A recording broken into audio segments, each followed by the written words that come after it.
दोस्तों आज के वीडियो में हम बात करने वाले हैं कि बच्चों को जो दांत निकलते वक्त जो तकलीफें होती हैं, जो परेशानियां होती हैं, उनमें आप बच्चे की कैसे मदद कर सकते हैं, जैसे कि बच्चे को उल्टी, दस्त वगैरह ये सारी परेशानियां कम हो। तो दोस्तों ये वीडियो बहुत ही ज़्यादा इंपॉर्टेंट होने वाला है। अगर आपके बच्चे के दांत अभी आना स्टार्ट हुआ है तो सबसे पहले हम ओवरव्यू जान लेते हैं कि इस वीडियो में आपको इन्फॉर्मेशन मिलेगी। तो आप जानेंगे कि दांत निकलते वक्त बच्चे को क्या क्या तकलीफें हो सकती हैं। उसके अलावा जो दांत निकलते वक्त बच्चों को दस्त क्यों होते हैं, उसके अलावा किस एज के बच्चों को दांत निकलते वक्त उल्टी या दस्त का सामना करना पड़ सकता है, दांत निकलने के क्या क्या सिम्टम्स होते हैं जिससे कि आपको पहले ही पता चल जाए कि बच्चे के दांत निकलने वाले हैं। तो दोस्तों उसके बाद जानेंगे कि दांत निकलने के दौरान जो बच्चे को उल्टी और दस्त होती है उसको आप कैसे कंट्रोल कर सकते हैं, क्या क्या होम रेमेडीज आप यूज़ कर सकते हैं जिससे कि बच्चे के जो ये प्रॉब्लम है वो काफ़ी ज़्यादा कम हो जाए। उसके बाद में आपको क्या क्या फूड इंक्लूड करने चाहिए बच्चे की डाइट में जिससे कि बच्चे को काफ़ी कम पेन होगा या फिर बिल्कुल भी पेन नहीं होगा। क्या ग्राइव वाटर बच्चे को हेल्प कर सकता है बच्चे के जो पेन हो रहा है उसको कम करने में या दस्त या उल्टी को कम करने में। तो ये सारी चीज़ें हम इस वीडियो में जानेंगे। तो चलिए हम अपना वीडियो स्टार्ट करते हैं। लेकिन अगर अभी तक आपने हमारे चैनल को सब्सक्राइब नहीं किया है then make sure to subscribe our channel. Video अच्छा लगे तो वीडियो को भी लाइक ज़रूर कीजिएगा।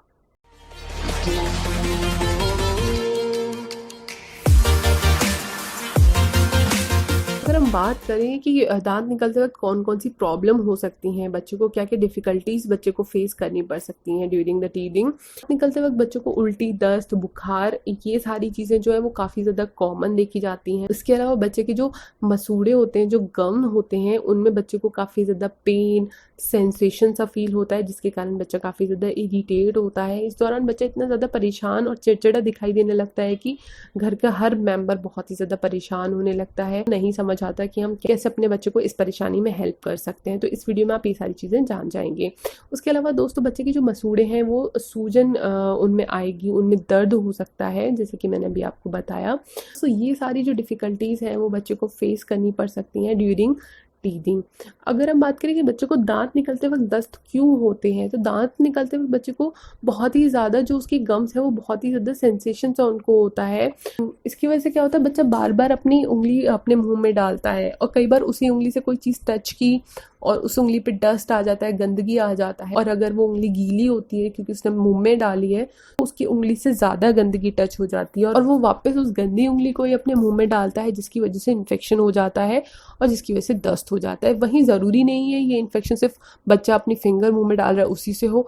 ये इन्फेक्शन बच्चे को कोई भी चीज़ दिखती है तो वो बच्चा सीधे अपने मुंह में ही उस चीज़ को डालता है, चाहे वो टीदिंग टॉय हो सकता है, चाहे वो नॉर्मल टॉय हो सकता है या फिर उसके आसपास रखी कोई भी चीज़ हो सकती है। अगर वो गंदी है तो बच्चे को इन्फेक्शन हो जाएगा जिसकी वजह से बच्चे को दस्त हो सकता है, वॉमिटिंग हो सकती है और बहुत ज़्यादा सीवियर केसेस में फीवर भी आ जाता है।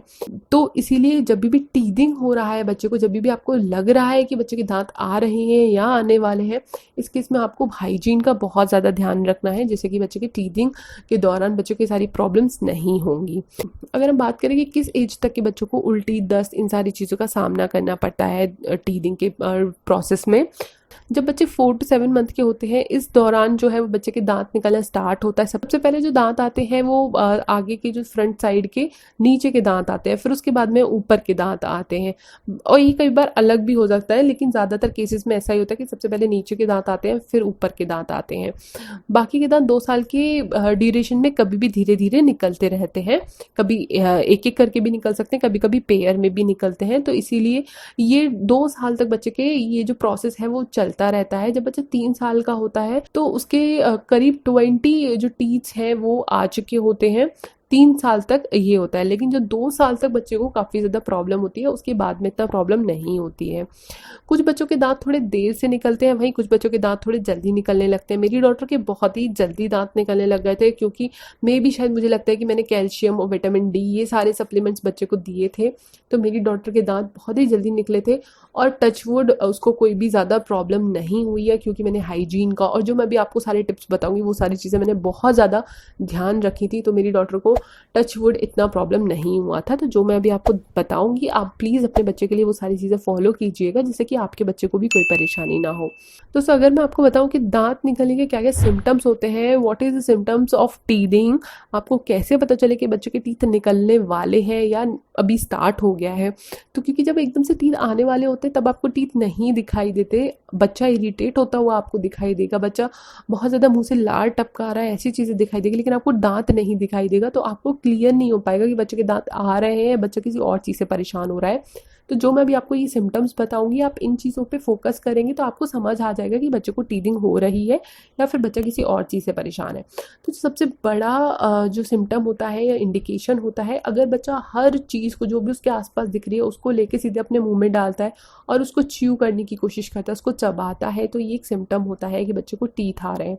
अगर बच्चा अपनी लार बार बार टपका रहा है, मतलब उसके मुंह से बार बार सलाइवा गिर रहा है अनइंटेंशनली, और वो पहले ऐसा नहीं करता था, तो ये बहुत मेजर इंडिकेशन होता है कि बच्चे के टीथ आने वाले हैं। बच्चे का जो खाने का पैटर्न है या रूटीन है वो काफ़ी ज़्यादा आपको चेंज लगेगा।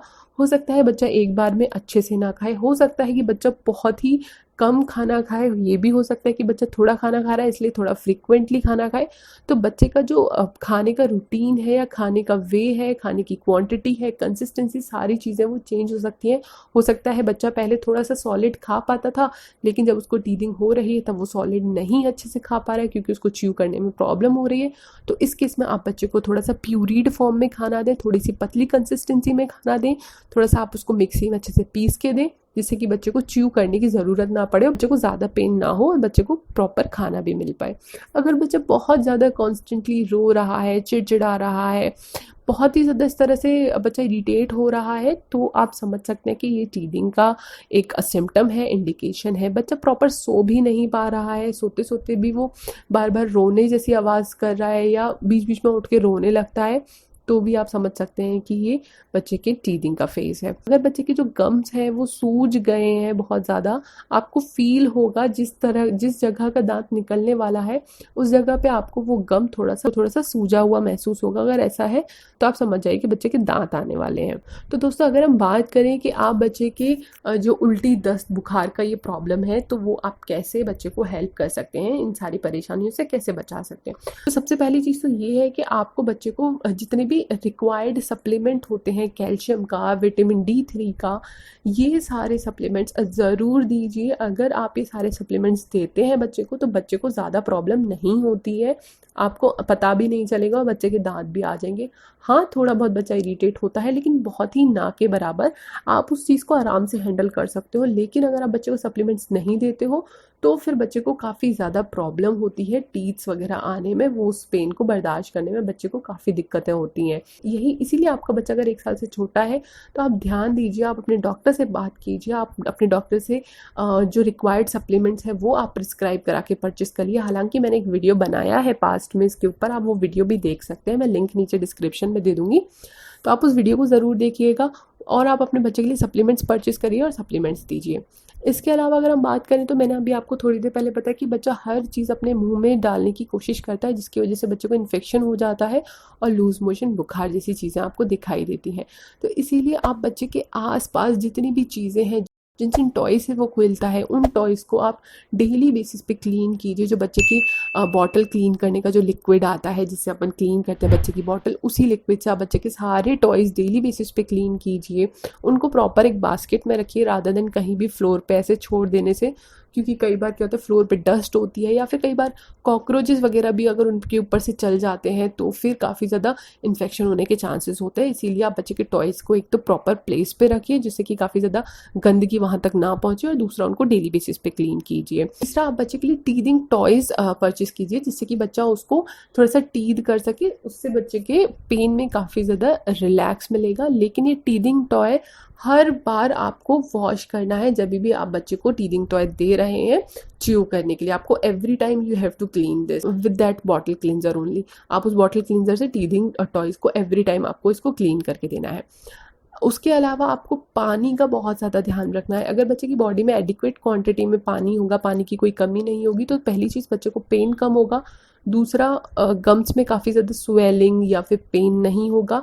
तीसरा, बच्चे के दांत बहुत ही ज़्यादा आराम से निकल आएंगे। फोर्थ, बच्चे को बिल्कुल भी दस्त, उल्टी या फिर बुखार वाली प्रॉब्लम आपको बिल्कुल भी देखने को नहीं मिलेगी। बहुत ज़्यादा बेनिफिट्स होंगे अगर आप बच्चे को प्रॉपर पानी देते रहेंगे। अगर आपको लगता है आपके बच्चे को लूज मोशन काफ़ी हो रहे हैं तो आप ORS का घोल भी दे सकते हैं बच्चे को, लेकिन आपका बच्चा थोड़ा 6 महीने से ऊपर ही होना चाहिए। अगर आपका बच्चा 6 महीने से छोटा है तो आप इस केस में डॉक्टर से ज़रूर कंसल्ट करें, और आप हर 20 से 25 मिनट पे आप ORS का घोल दे सकते हैं बच्चे को। इससे भी बच्चे को काफ़ी ज़्यादा आराम मिलता है। बच्चा भी ब्रेस्ट फीड करता है तो आप अपने बच्चे को थोड़ी थोड़ी देर पे ब्रेस्ट फीड कराते रहिए। एक तो इससे ये होता है कि बच्चे को काफ़ी ज़्यादा सूदिंग फील होता है, काम फील होता है, बच्चा जो चिड़चिड़ा रहा होता है बच्चे को काफ़ी ज़्यादा रिलैक्स होता है। और दूसरा, इससे ये भी बेनिफिट होता है कि बच्चे के शरीर में पानी की कमी नहीं होती, क्योंकि वो थोड़े थोड़े इंटरवल पे दूध पीता रहता है। तो बच्चे के खाने का आपको प्रॉपर ध्यान रखना है। अगर आपका बच्चा थोड़ा बड़ा है तो आप थोड़ा सॉलिड दे सकते हैं, लेकिन अगर आपको लग रहा है कि सॉलिड वो खाना नहीं खा पा रहा है तो आप खाने को थोड़ा सा प्यूरीड फॉर्म में दें या फिर अच्छे से मैश करके दे दें। आप चाहें तो केले को थोड़ा मैश करके दे सकते हैं, बॉइल्ड पोटैटोज दे सकते हैं। इस तरह से आप कोई भी चीज़ को थोड़ा बॉईल करके मैश करके फिर बच्चे को दें।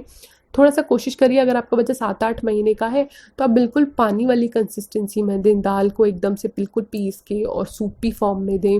आप सूप बना के दे सकते हैं, आप कोई भी फ्रूट का प्यूरी दे सकते हैं, कोई भी वेजिटेबल का प्यूरी दे सकते हैं, जिससे कि बच्चे की बॉडी में खाना भी जाए, जिससे उसको एनर्जी भी आए और बच्चे को खाने में उसको प्रॉब्लम भी ना हो। आप बच्चे को ग्राइप वाटर दे सकते हैं। ग्राइप वाटर बहुत सारे बच्चों को बहुत ज़्यादा हेल्प करता है, वहीं कुछ बच्चों को ये सूट भी नहीं करता, तो इसीलिए आप एक बार एक छोटी सी क्वांटिटी ग्राइप वाटर की दे के दे सकते हैं। ग्राइप वाटर के ऊपर मैंने जो वीडियो बनाया है उसमें मैंने आपको कंपनी का नाम बताया है, उसी कंपनी का आप ग्राइप वाटर लें और किसी का ना लें, क्योंकि अलग अलग कंपनीज के जो ग्राइप वाटर्स होते हैं उनमें अलग अलग इंग्रेडिएंट्स होते हैं, तो इसीलिए आप उसी कंपनी का लें। उसका भी लिंक मैं नीचे डिस्क्रिप्शन में दे दूंगी। तो आप बच्चे को एक बार छोटी सी क्वांटिटी में ग्राइप वाटर देके देखें। अगर आपको लगता है कि बच्चे को कोई भी साइड इफेक्ट्स नहीं हो रहे हैं या बच्चे को सूट कर रहा है, फिर आप उसकी जो डोजेज हैं जो कि उसके पैकेट पे बताई हुई होती हैं उसके अकॉर्डिंग आप बच्चे को वो डोजेज दे सकते हैं। ग्राइप वाटर से मैंने बहुत सारे बच्चों का सुना है कि उनको काफ़ी ज़्यादा हेल्प मिलती है ड्यूरिंग टीदिंग, तो आप बच्चे को ग्राइप वाटर दे सकते हैं। दोस्तों, आई होप कि ये वीडियो आपके लिए हेल्पफुल होगी। दोस्तों, वीडियो हेल्पफुल है तो वीडियो को लाइक ज़रूर कीजिएगा, चैनल को सब्सक्राइब कीजिएगा इस तरीके की और भी वीडियोज़ देखने के लिए। तो चलिए मिलते हैं नेक्स्ट वीडियो में, तब तक के लिए बाय एंड टेक केयर।